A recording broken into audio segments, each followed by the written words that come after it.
All right. Very first thing, what do we even mean by grammar? Right? Always begin by defining your terms. We are schooling. Yes. So, I don't know. What's your, I threw up, you can already see a traditional definition, although this probably doesn't really match your sense of grammar. But what's, like, when you think of grammar, what do you think about?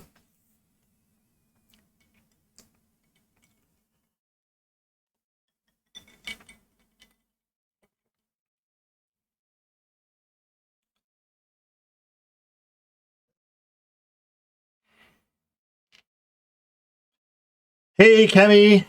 Excellent. Lovely that you're here. I'm glad the correct way to write speak words. Yeah. Okay.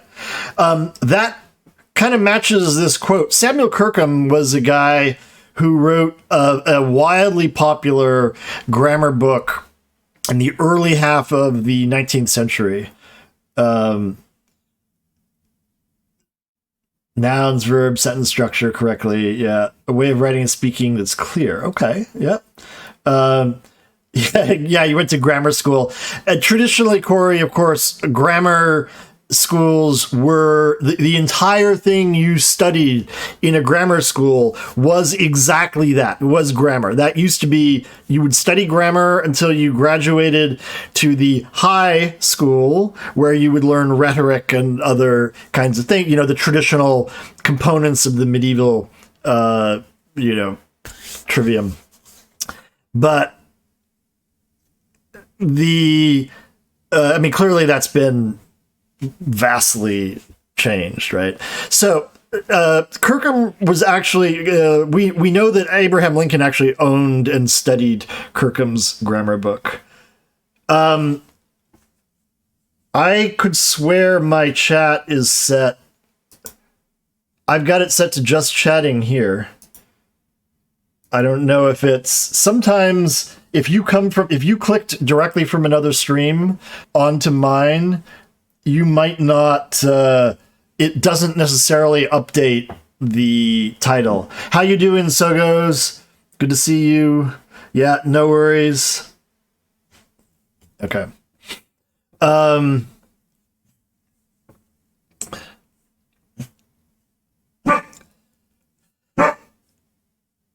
So, okay, what are you complaining about?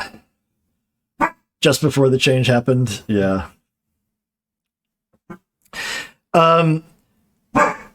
So Kirkham, this is like super traditional definition, and it gets at what some of you were just saying. The art of speaking and writing the English language with propriety. There are two things that leap out at me about the way that this is defined. First, it's called an art. Notice, not a science, but an art. So there is something in the mastery of it that is, indefinably aesthetic, things like that. I'm getting there. So I was just asking people what they thought grammar was, right?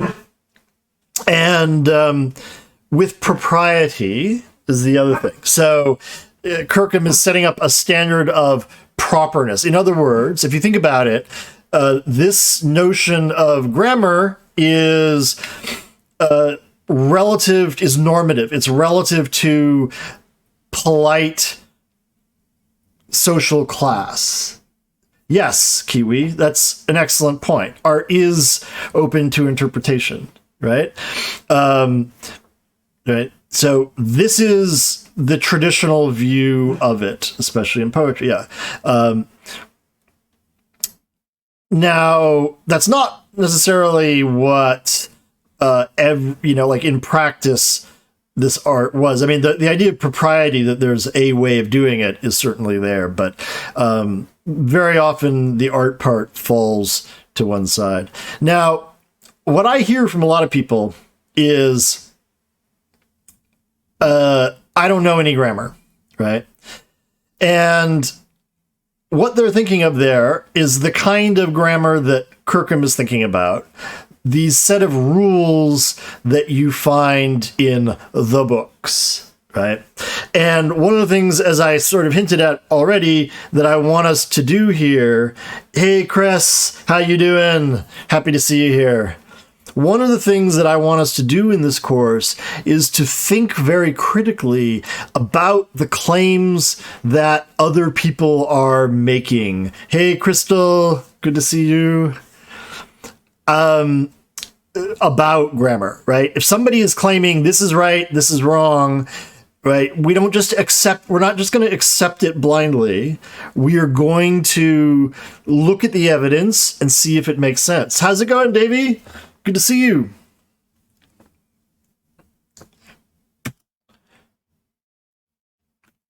Oh. There we go. Instead of thinking about grammar as something that is in books, another way to think about it is as a mental process. In other words, this way of looking at grammar sees it as the set of rules that you are following inside your mind in order to assemble units of language together to making something meaningful that you can use for communication or whatever else you're using language for, right? And in this sense, right, what we're saying when we're talking about knowing grammar, in this sense, you do know grammar, right? This is the difference between knowledge of something and knowledge about something, right? In other words, you know a lot of English. You all have a lot of grammar inside your head. You just might not know explicitly about it. You might not know how to articulate it. You might not know what the structures are called, how to analyze it when it's there on a page in front of you, right? But you do it. This kind of mental grammar isn't something that is directly accessible, right? We have to infer the rules from it until somebody invents a brain scanning device that can actually, figure out how the mental operations work. We have to just look at output and come up with hypotheses, and try to decide whether it makes sense or not. Hey, Walter, how you doing? What is happening with this slide? There we go. One of the things about the rulebook grammar is it turns out that it only scratches the surface of the actual grammatical rules that we are all following in order to construct speech, right? Hey, Miss Smarty Pants, how's it going? That's awesome. Glad I could be of some help here.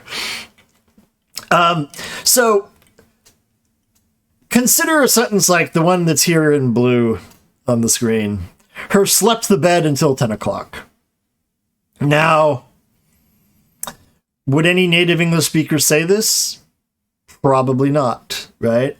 Do we judge it as immediately wrong? Sure, right? Now, you can figure out what's intended by here, right? This is not the sort of error that completely messes up with intelligibility, right? It's just violating several of the rules that we all follow, right? These are not rules that most grammar books, especially the ones directed at school children, are going to talk about, right? Why is slept the bed wrong? Why does it have to be slept in the bed, right? Why does it have to be she slept and not her slept, right? Implicitly, we are here talking about like the normative forms of English when we're saying this. One consequence about treating grammar as a mental process, if we all have our own mental grammars, right, then there is no guarantee, in fact, there's a virtual certainty that they will be different from each other. Your grammar of English and my grammar of English are ever so slightly different, right? They overlap enough that we can talk to each other. right? But they're not going to be identical. They can vary for lots of different reasons. The grammatical accounts that you read are essentially somebody putting down these rules, which are more or less a consensus view of rules that a lot of people share, right? But they don't capture the full story of this. And so you should think of a written grammar as a hypothesis, right? If I state to you that English has X number of tenses, right? That's a hypothesis. We can adduce evidence to decide whether that hypothesis fits the facts or not, right? And so look at these as, look at a grammar as a theory, right? That's the basic thing I want, right? Now, as I already said, you already know grammar, right? Your first language, mostly acquired in childhood. You learned it without anybody spending time directly teaching you, right? You learned it by sitting there and listening intently to what was going on around you. Nobody taught you, word for word, blah, blah, blah, right? Also, in acquiring your first language, you might have been corrected from time to time, but one, it turns out that that's a very minimal thing. And two, when it happens, the linguistic research on child language acquisition has very conclusively demonstrated that correction is incredibly ineffective with kids. They figure out their errors and correct themselves, but when you sit down and try to correct a young child and say, no, don't do it this way, do it that way, they might listen to you and then they'll immediately go back and repeat the same error. So we learn all of this without formal instruction. Okay. This unconscious knowledge is very sophisticated and automatic. So this is a classic test. You might have heard about it, the WUG test. This is a WUG. Now there's another one. Now there are two of them. There are two. Now your job is to finish the sentence. Exactly, Davey. And the point about this is that WUG is an invented word, right? It's a famous invention because this comes from a very famous psychological experiment, but you didn't have to be exposed to this word before for you to know how to generate the plural of it, right? So you have that information as a rule in your mind, right? Not only that, if you think about it, not in terms of writing, but in terms of speech, you added the correct form of the plural.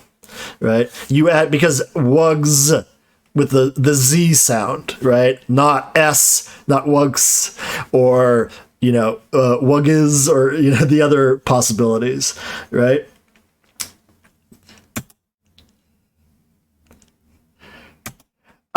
You know how to form plurals of new words, right? Think about this. Hey, Joe, no worries.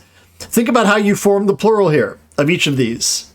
Wugs, we had the Z sound. Stoots, we had the S sound. Prushes, we had the ES, right? If English is, if you're fluent in English, doesn't even matter if English is your first language. If you're fluent in English, that process is automatic. You give it no thought at all, right? You also have a good sense of what can and cannot be an English word. Like wug, stoot, and prush do not exist as English words, but they could be. They have the right phonetic shape to be English words. However, mbrust and spreelk cannot be English words, right? I mean, if anybody's intuition is saying something different, let me know. But I'm highly confident that they sound like tech startups. Yeah, they have that kind of, not exactly English feel to it, right? And we intuitively know this, right? There are just certain, and like you might look at burst and say, okay, well, MB, we never start a syllable with MB, and that's absolutely true. But if you think about it, Spreelk, I mean, SPR opens lots of English words, LK ends lots of English words, and yet this particular combination is forbidden, right? Again, this is all intuitive knowledge that you have developed just by learning how to speak English fluently. Word order constraints are another thing. Nobody has to tell you that this is weird, right? I'm using the asterisks here, by the way. This is conventional linguistic notation for this is not grammatical. And we'll say a little bit more about exactly what I mean by not grammatical in a little bit. Right. So in other words, no native speaker would say this, right? It would be the painting Bathsheba by Gentileschi, right? So you know all of that. You don't need me to tell you what's right or wrong here. McBurst could be, sure. Good point. Hey, Georgia, how's it going?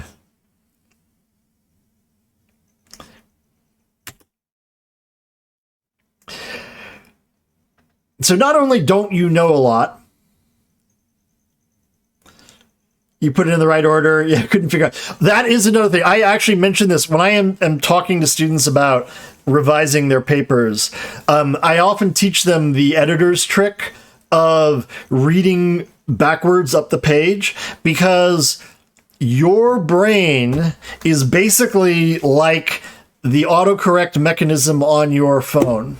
Right? It will automatically fix things, especially when they're almost what's expected and you're not reading attentively, hunting for an error, right? You sort of have this sense of what ought to be there, and you just, your brain changes it for you, right? So, now, those parts of grammar that you don't know aren't your fault. Like I said, I'm not going to make anybody feel guilty about their inadequacy of grammatical knowledge or anything like that. The education system has conspired against you knowing a lot of this stuff, right? So, grammar in schools, first thing. Now, this is different in different countries. Not everybody here is American.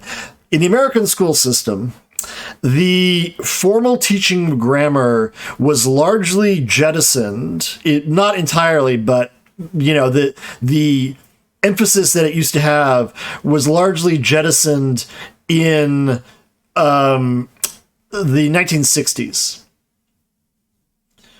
Though thou, tough. Yeah, Davey. I've got a poem for that. We'll talk about writing probably in another class. I've got a lot to say about the different pronunciations of and the weirdness of English spelling and how it's actually sometimes useful in ways you might not expect. So the reason that there was this reaction against teaching grammar in schools is, frankly, traditional grammar was boring, was just rote drill, and it didn't really do much to improve students' writing. And so there were really good reasons to jettison. But what happened was they jettisoned all discussion of grammar, and instead of trying to find decent ways of talking about language, they just stopped. And so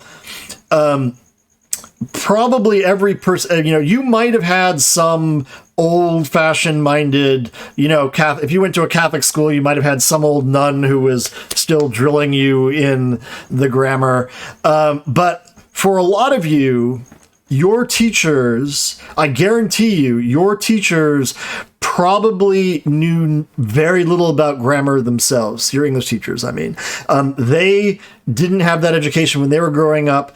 To the extent that they learned anything at all, it was a mishmash of what they picked up from their foreign language classes, the stray comments of various instructors, and madly teaching themselves out of the back of the textbook that their own class is assigned, like right before they have to teach the class, at least when they're new teachers, right? I can say this confidently because I spent 7 years teaching grammar for teachers courses at a college. So I know exactly how much your average English teacher knows, and it's not enough as far as I'm concerned. So if they don't know it, they can't teach you, right? Usage guides are irritating because they presume a certain familiarity with grammatical terminology and stuff that you probably don't have. Or if they don't use that, then they're so vague that they're just giving you their impressionistic feelings about it, right? Now, linguistics, I definitely have a linguistics background and I like linguistics, but linguistics is not very useful directly for learning how to write. That's not what linguistics is about. Linguistics is about the formal study of language, right? They're not teaching junior high schoolers or high school kids how to write. So, too much grammar in your own language. Yeah, these things so definitely vary from country to country. And from our previous discussions, it does sound like the Greek education system, in terms of how they treat grammar, is probably similar to what the US system was like before the 1960s. So what I'm going to try to do is to give you something that is based on what linguists have discovered about the language, but is designed for practical use. So I am not going to be going into, if any of you have had any exposure to linguistics, I'm not going to be going into principles and parameters or minimalism. We're not going to be getting that formal. We're just going to be doing a very basic constituent analysis of the way language works.